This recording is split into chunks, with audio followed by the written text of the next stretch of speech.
Hi guys, today I will explain how to import Google Drive media in Clipchamp. This process is really simple and easy. The first thing is open your application and sign in your account in Clipchamp.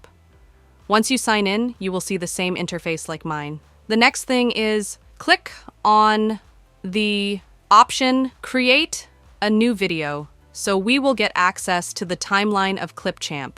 And as you can see now, we are on the timeline of Clipchamp. Now, in order to connect Google Drive with Clipchamp, you will see the option of Import Media on the left top. You don't need to click here.